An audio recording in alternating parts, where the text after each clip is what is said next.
Alright mga kawan, good afternoon Luzon, Visayas, Mindanao at sa lahat ng mga nakatutok sa atin ngayon dito sa 1FM. Kwentuhan ng bayan tuwing alauna hanggang alas 3 ng tanghali with Lil Vinci. Yun no? Hello sa inyo mga kawan, good afternoon. Sa lahat ng mga nakatutok sa atin ngayon, hello po sa inyong lahat. Siyempre sa mga magagandang dilag natin dyan at mga naggagawa po ang mga kawan natin dyan. Good afternoon sa inyong lahat mga kawan. And big shoutout muna sa mga kasama ko ngayon dito sa Tarlac na naninibago talaga ako dito sa sa controls. But anyway, yun na, dire-diretso na tayo. Share nyo muna mga live stream natin. Naka-live na tayo ngayon sa ating Facebook Live. And syempre sa radyo mga kawan, nandito ako ngayon live na live sa Tarlac. Sa mga Tarlaceños natin dyan, hello sa inyong lahat mga kawan. Happy Wednesday mga kawan. Walang yan.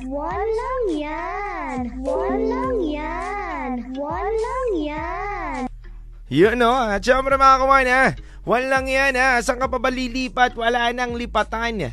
Dito na tayo ngayon sa 1FM, no? Wala nang puntahan sa iba, kawan, di ba? At syempre, hello rin sa mga kawan natin na nakatutok ngayon sa iba't ibang estasyon, di ba? Sa mga taga-Tarlac, Tacloban, Butuan, Surigao, Lucena, Puerto Princesa, Baler, Legazpi, San Vicente, Palawan. Ayan, at marami pang iba mga kawan sa 1FM.ph.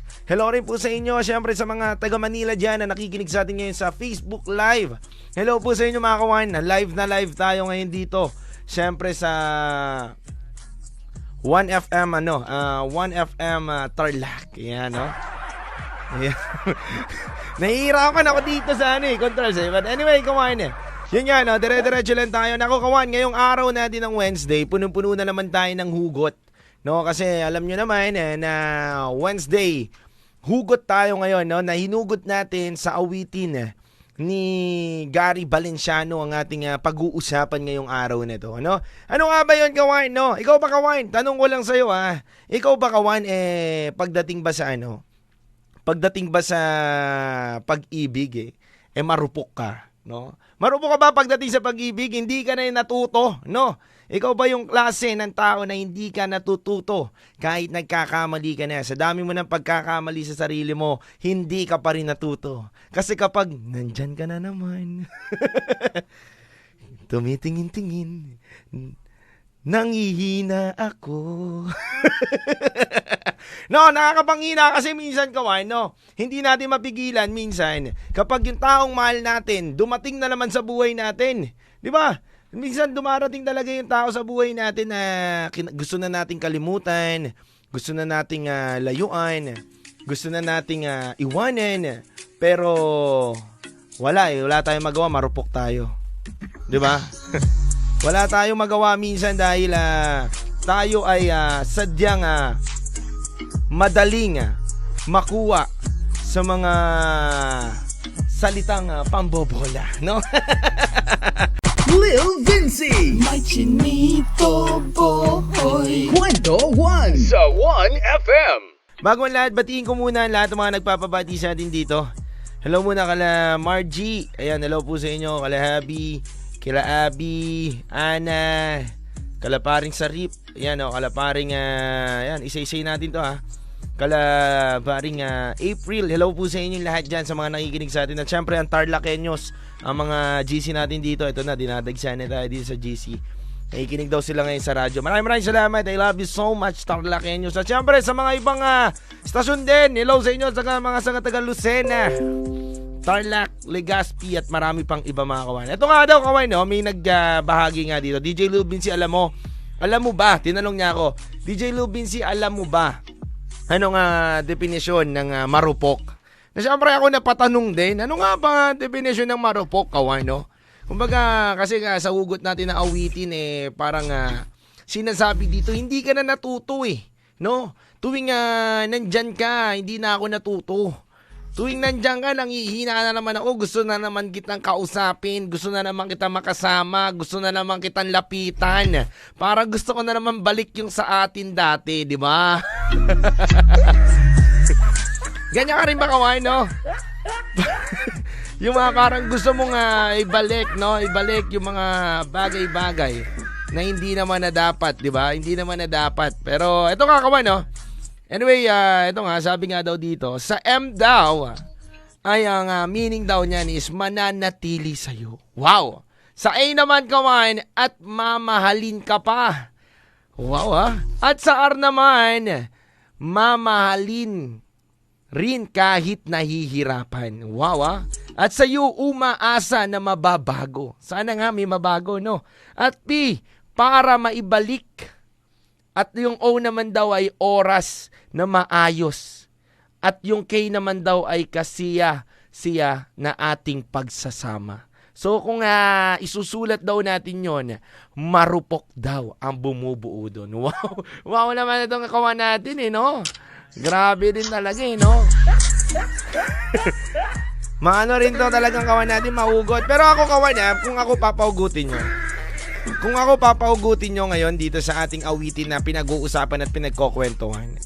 Alam nyo kawan, minsan talaga sa buhay natin, kinikilig ka sa bawat sweet na chat niya. Samantala siya naman mamatay-matay na sa kakatawa dahil pinagtitripan ka lang pala. Di ba? May mga ganyang tao Di ba? May mga ganyang tao mahilig sa mangghost, mantrip lang, no? Dahil kayang-kaya nila tayong paikutin sa mga palad nila, lalo na pagdating sa pag-ibig, no? Kaya nga sabi ko nga sa inyo, sabi nga dito sa awitin ni Gary Valenciano, kumbaga, hindi ka na kasi natuto Tuwing nandyan na naman siya, nanghihina ka na naman. Kinikilig ka na naman, no?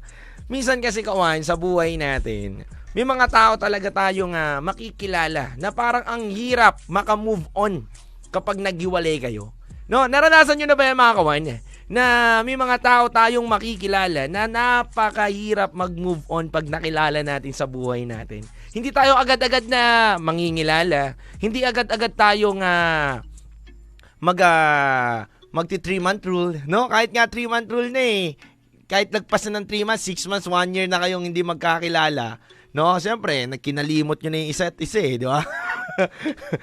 Pero pilit pa rin na parang bumabalik yung mga alaala na pinagsamahan ninyo. Alam nyo kawan para sa akin, wala sa tagal yan.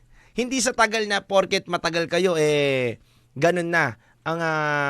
Ganun na kagad ang magiging impact. Minsan may mga maiikli na nagkakilala lang, magkarelasyon kawan. Pero grabe grabe ang bago makalimot doon sa relasyon nilang nabuo o napagsamahan. Kasi kawan, nakikita ko siguro hindi sa tagal, but doon sa na-build nila na connection sa isa't isa. No? At ang mahirap dyan kawan, yung wala naman third party tas nagiwalay kayo, tapos parang pinili nyo lang, choice nyo lang talaga kasi kawan yung career, no? Career muna tayo. Kailangan talaga natin ayusin yung career muna natin bago siguro tayo magpatuloy. May mga kanyang love story kawan na pinili muna na magpatuloy na lang muna sa karera nila kasi minsan nagiging hadlang ang pag-ibig daw sa kanila. Pero para sa akin kawan at para sa ibang mga kawan natin dito na mga nagte-text, hindi daw hadlang ang pag-ibig para sa kanila. Ngunit nga lang ay hindi lang talaga sila natututo pagdating sa pag-ibig, no? Hirap talaga. Kahit siguro naman ako kawan, ako naman din siguro, pagdating sa pag-ibig, hindi rin ako basta-basta kayang makalimot, di ba? Sa isang tao, no? Mahirap kaya makalimot. Ikaw, DJ Alice, kaya mo bang makalimot agad pagdating sa pag-ibig, pag minakilala kang tao? Tapos, nagkaroon kayo ng connection, kahit hindi man kayo nagtagal, mabilis man, pero solid ang pinagsamahan nyo, kakalimutan mo ba kagad? Hindi ganun kadali May pinagsamahan kayo. Totoo yun. Kahit papaano. Totoo yun. Yun no? Sabi nga dito ni DJ Alice, ang hirap daw, no? Hindi daw basta-basta, no? Na makalimot, no, sa pagdating sa pag-ibig dahil nga syempre kawan, alam nyo naman, di ba, na may pinagsamahan kayo, minabuo kayo kawan, no? Ano kaya yung nabuo ninyo kawan? Yun ang gusto kong malaman. No, mga ano ba ang nabuo ninyo at hindi nyo malimutan? No? Ano ba ang nabuo? Kawan, sabihin nyo sa akin. Ano mo kawan para lang sa akin, totoo yun na ang hirap makalimot. Lalo na kung malalim na yung pinagsamahan ninyo. Hindi man ganun katagal, but sa mabilis na panahon, ganun na kalalim. Di ba nga, kapag nai-inlove ka sa isang tao, di ba parang sinasabi mo, parang 3 years na tayo. Di ba parang 6 years na tayo. Sobrang mahal na kita. Kilala mo na ako. Alam mo, hindi ko sinabi to sa ex ko, pero sinabi ko sa ito. Di ba, may mga ganun eh. May mga ganun tayo nagiging karelasyon, kawan. Na umabot tayo sa punto na hindi tayo masyado naging open doon sa past natin. But dito sa present natin, grabe. But, ang masakit lang doon, kawan, nagkahiwalay pa rin kayo. Kaso nga lang, ang impact nyon, kawan, kapag nagkita kayo muli ng tao na yan, parang dito pumapasok ang awitin ni Gary Valenciano na hindi ka na natuto. Hindi ka kasi marunong maka-move on. Di ba? Para naman sa akin, hindi naman talaga madali maka-move on. But, siguro, ang salitang matuto, matututunan mo din. No, matututunan mo din na maka-move on sa tamang oras at tamang panahon. Kaya para sa mga iba dyan na nakikita pa nila yung mga ex nila, tingin ko mas healthy ka na sumeparate ka, lumayo ka na. Ikaw na yung kumuha ng distansya para hindi na kayo makabuild pa ulit ng something, no? Lalo na kung meron na siyang iba, no? Ang hirap dyan, mag-build na naman kayo ng something. Tapos, meron na siyang iba. Diba? Ikaw patuloy naging third party. Dati ikaw ang original, ngayon ikaw na ang fake. Mahirap yan, kawan. Lil Vinci. May chinito boy. Kwento 1 sa 1FM. Batiin ko muna lahat ng mga nagpapabati sa atin dito. Nood kayo sa live stream natin kasi nasa radyo daw sila ngayon. Sila JM. Hello sa iyo, JM. Happy watching right now. At syempre sa lahat ng mga nakatutok sa iba't ibang stasyon from Tacloban Group. Hello po sa inyo. Sa lahat ng mga taga-Tacloban, Palawan. Hello po sa inyo. Hello rin po sa mga kaibigan natin dyan sa Lucena. Sa mga listeners natin dyan sa Lucena. Happy watching right now. And gusto ko lang palang batiin ang congratulations ang ating Team Lucena. Lalo na credit to Mama Bea. No? 100,000 plus na po ang kanilang views dun sa isang videos nila na nilabas. Wow. Grabe yun Grabe yun kawan Solid yun. Alam nyo kawan, nakakatuwa yun. Dahil hindi biro maggawa ng videos na ganun. And congratulations Mama Bea and sa team ng Lucena. And sunod-sunod na yan, iba't ibang local station na aangat na rin yan, no? Anyway mga kawan, ito nga, balik nga tayo, no? Sabi naman dito ni DJ Low Vinci, may katanungan lang ako sa'yo. Tingin mo ba pagiging marupok ba o hindi na natuto kung muling bumabalik at pinangako sa'yo na siya ay magbabago at aayusin niya na at muling pinabalik mo sa puso mo? Tingin ko naman it depends It depends pagdating sa ganyang sitwasyon kawan It depends. Kasi kung talaga naman sincere ang kanyang pagbalik sa iyong puso at pagbalik sa iyong buhay, bakit hindi? 'Di ba kawan? Pero kung nakikita mo naman na sa sarili mo, kawan, na hindi naman sa sincero, alam mo naman na lolokohin ka naman na niya ulit, tapos pinabalik mo pa, nasa sa inyo na 'yon. Nandun yung sinasabing letter T ka, no?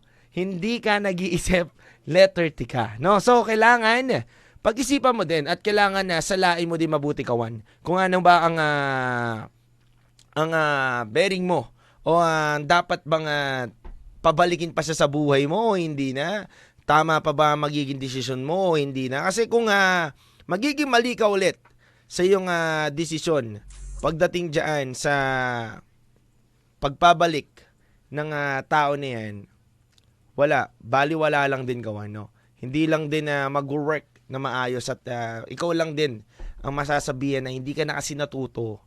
Hindi ka kasi pabalik sa tao na yan, hindi ka natuto, no? Anyway mga kawan, nasa sa atin naman yan Sabi ko nga lagi sa inyo, meron tayong choice. Diba? Sa buhay natin, meron tayong choice. Meron tayong free will na tinatawag kawan na nasa sa atin kung ano ba ang pipiliin natin sa buhay. Maging masaya tayo, nang single lang tayo, maging masaya ka, nang nasasaktan ka, o maging masaya ka na may tao kang makikilala. Kaso nga lang, bago mo makilala muna yon, marami ka pang pagdadaanan, di ba, na tao na makakasakit sa puso mo, di ba? Sabi nga daw, di ba, dapat maging risk taker daw. Sabi nga daw, pati daw sa pag-ibig ngayon, kailangan maging risk taker ka na, no? Hirap kaya. Alam nyo kawan, ang hirap mangilala ng tao.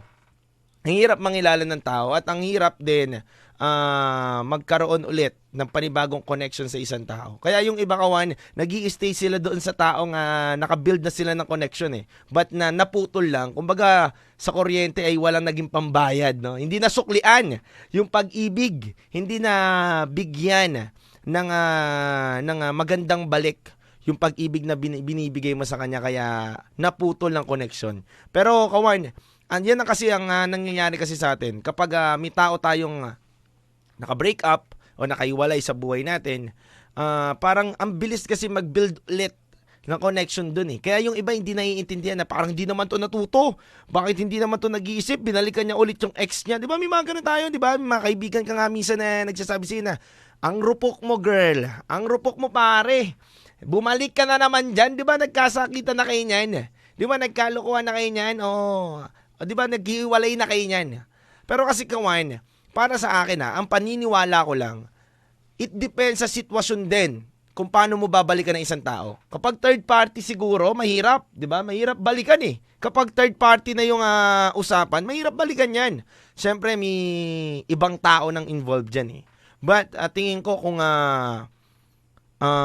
career naman, ngayon, okay na career natin. Ano pang dahilan natin para maghiwalay ulit? Magsama na tayo, di ba? May mga ganyan eh. It depends talaga sa pangyayari kung bakit kayo naghiwalay at bakit kayo ulit magbabalikan. Pero, kung kayo naman ay naghiwalay dahil katulad ng isa kong kaibigan na naghiwalay sila dahil sa pamilya, walang tiwala sa kanya yung pamilya. Makwento ko lang naman walang tiwala sa kanya yung nanay nung tao na yun. And alam mo, ang ginawa niya, pinatunayan niya na mali lahat ng sinasabi sa kanya ng tao na yun. Yung nanay, nung taong minamahal niya mga kawan. Kasi sabi niya, okay, ngayon magkakalayo tayo. Kung talagang mahal mo ako, hindi ka maghanap ng iba. At kung mahal talaga kita, papatunayan ko na mali yung mga sinasabi nila sa akin. Nag-intay yung babae, ginawa nung lalaki yung part niya, napakita niyang maayos talaga siyang lalaki, inayos niya yung buhay niya, and then, nag-work out. 'Di ba? Sabi ko nga sa inyo, it depends doon sa bagay na pwede silang mag-usap o it depends sa pagbabalikan nila yan, kawan. No, kaya kung ikaw, kawan, naghiwalay man kayo sa ibang dahilan at walang third party, bakit hindi mo ulit kausapin? No? Kung wala pa namang ibang tao. Kasi minsan, kawan, nagiging nangyayari sa atin sa sobrang taas ng pride natin. Di na natin binabalikan yung tao. Dahil nga takot din tayo sa salitang hindi ka na natuto. Pero aanuhin mo yung salitang hindi ka na natuto kung sa mga paghihiwalay nyo ay natuto ka na at sa pagbalik ninyo magiging maayos na ang lahat. Diba? Dalawang yan eh. May positive, negative yan, kawan, na pwedeng mangyari sa inyo. Kung bumalik ka, maging maganda ang resulta. Kung magbalikan kayo, mas lalong sumama ang resulta.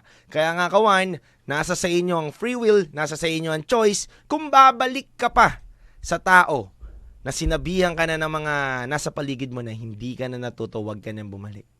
Pero kasi kung mahal mo talaga ang tao na yan, ipaglaban mo. Handa ka dapat natanggapin ang lahat ng sinasabi na tao na kahit hindi ka na natuto, hindi, natuto na ako. Sadyang mahal ko lang talaga siya at alam ko na worth it na magbalikan kami muli. Lil Vinci May chinito boy Kwento 1 sa 1FM. Lahat po na may mga kaarawan ngayon, gusto ko lang kayo ng batiin ng happy birthday sa mga may kaarawan po ngayon, no? Ayan, no? Ayaw tumunog Ayaw tumunog ng happy birthday. No, mapapakanta pa yata ako dito. Anyway, mga kawan, happy birthday po sa inyong lahat. Sa may mga kaarawan ngayon, keep safe always and God bless you. And syempre sa mga bagong graduate po natin dyan na estudyante, congratulations mga kawan. At pasukan na naman, kaka-graduate mo lang, no? Pasukan na naman. Yung iba, no? Pasukan na naman, syempre hindi naman sa eskwelahan, sa trabaho naman. Walang katigil-tigil ang pagpasok. Sabi nga daw nila kapag graduate mo, kawan, ay pahinga na. Hindi, mas maraming trabaho, mas marami kang gagawin, lalo na nasa mundo ka na, no, ng mga kumpanya, no? Mas mahihirapan ka na, kawan, no? Ano yung mga kawan, at gusto ko lang pa rin batiin sa Ate Mary Grace na nakikinig dito sa Tarlac. Kanina tumatawag yung ibang Tarlaceños na lobat po ako, pasensya na. Hindi ko po kayo nasagot sa mga kawan natin dito sa Tarlac. Pasensya na kung hindi ko kayo nasagot. Nalobat po ako, mamaya magcha-charge pa lang po ako. At siyempre, alam nyo kawan para lang sa akin ang ating huling kwentuhan, para lang sa akin, pagdating sa pag-ibig kawan, wala namang makakapigil sa atin kundi ang sarili lang natin. Ang kalaban natin, sarili natin. At wala makakapigil sa atin kundi ang sarili lang natin. Kumbaga yung mga taong nagsasabi sa'yo, magsisilbing guide lang yan. 'Di ba? Guide lang sila sa buhay mo. Kumbaga kung mabuti man o pangit, yung sinasabi nila, nasa sayo na yan kung paano mo tanggapin yung mga payo nilang ganyan. Kumbaga kawan, sa buhay talaga natin, hindi natin maiiwasan, no? Na may mga pagsubok tayo na mararanasan. Lalo na kung yung taong mahal natin ay muli nating makita. Alam mo kawan, pagsubok yan Pagsubok na muli ka bang mai-in-love dun sa tao na yon. Pagsubok na muli ka bang bibigay ng pag-ibig, no? Bibigay talaga kasi parang iba yung meaning sa akin. Yung bibigay parang iba naging meaning sa akin yun. Di ba? Alam mo kawan, kung ibibigay mo ba ulit yung matamis mong pag-ibig, di ba? Nasa sa yan no? Nasa sa atin yan kawan. But at the end of the day, nasa sa atin pa rin ang final decision. Kung maikinig tayo sa mga taong nasa paligid natin o hindi. Diba? But kung alam mo kawan at mahal mo yung tao na yon, magkahiwalay man kayo at alam mong may chance ngayon at mahal nyo pa rin ang isa't isa, lalo na kung walang third party, i-go mo yan te. No? Sabi nga daw nila, diba? I-go mo yan te o go mo yan kuya. Diba? Wala naman pwedeng umadlang Ikaw lang, sarili mo lang din ang kalaban mo. And anyway mga kawan, para sa akin, kung ako ay tatanungin ninyo kung marupok ba si DJ Lou Vinci, masasagot ko siguro sometimes. Minsan, nagiging marupok tayo sa mga bagay-bagay. Hindi natin mapigilan. Hindi natin matiis. Lalo na kung mahal natin yung isang tao na yan. Nagiging marupok at marupok tayo. Kaya nga sabi daw nila, kapag tumibok daw ang puso, wala ka nang magagawa kunding sundin ito. 'Di ba? Kung ikaw ay nandoon na sa sitwasyon na yon, hindi na pwedeng mapigilan pa ng iba. Ikaw na yan. Anyway mga kawan, I hope na enjoy nyo ang ating kwentuhan at nandito ako ngayon, syempre, sa 96.1 Tarlac na nakikinig sa atin ng mga Tarlaceños. Hello po sa inyong lahat. Hanggang mamaya ako dito onte, mga 3:30 siguro, nag-i-stay pa ako dito hanggang 3:30, 4 o'clock. Yan, para may pagkwentuhan at kulitan pa sa inyo. Anyway mga kawan, maraming salamat sa inyong lahat. Kung gusto nyo pumunta kawan, hanggang 3:30 ulit ako hanggang 4 o'clock po ako dito sa istasyon, dito sa Tarlac ng DCTC, di ba? DCTC, tama ako. Nako, matatanggalan pa ako ng trabaho dahil hindi ko alam. DCTC Tarlac naman 96.1. Ayan, nandito po tayo. Naka-tune in po kayo ngayon dito sa atin. Anyway mga kawan, maraming salamat at keep safe always. At lagi ko nga sinasabi sa inyo kawan, sa bawat awitin na ating napapakinggan, meron tayong hugot na pwedeng mapagkwentuhan. Kaya nga sa bawat awitin na pinapakinggan mo kawan, malay mo hindi lang pala yung awitin na nakakapagpagaan ng loob mo. Malay mo yung awitin na yan, ayan na yung kwento ng buhay mo. Kaya kawan, maraming salamat sa inyo. Keep safe always and God bless you. Lagi lang kayong makinig sa 1FM from Lucena, Tacloban, Butuan, Surigao, Lucena. Marami pa, paulit-ulit ako dun sa Lucena. Di ba? Talaga naman, no? Anyway mga kawan, lagi lang kayong tumutok at makinig dito sa 1FM. Maraming salamat sa inyo. God bless you. Sa oras natin na 2:53 PM, makinig po kayo ng awitin naming ihahandog sa inyo na Gusto by Sak Tabudlo. Dito lang yan sa 1FM. 1 lang yan. No, pero bago ang lahat mga kawan, teka lang. May gusto lang rin pala akong batiin, no? Gusto ko lang palang batiin ang ating tech dito, no? Anong gusto mong pangalan ng banggitin ko dito? Wag na daw. Wow, talagang humble tong tech natin. Maraming salamat po sa mga tech natin dito sa Tarlac na nag-asikaso sa atin dito. Maraming salamat din po sa kala Ma'am Con, Ayan, kala Ma'am Kat, ayan, kay DJ Alice, ayan, at syempre sa mga tech natin dito, no, tech team. Yan, maraming salamat sa inyo. I love you so much mga kawan. Lagi na kayo makipagkwentuhan tuwing 1:00 hanggang 3:00, Mondays to Fridays. Kwentuhan na! Kasama ang iyong Chinito Boy, Lil Vinci. Araw-araw, 1:00 ng hapon, dito sa 1FM. Kwentuhan na!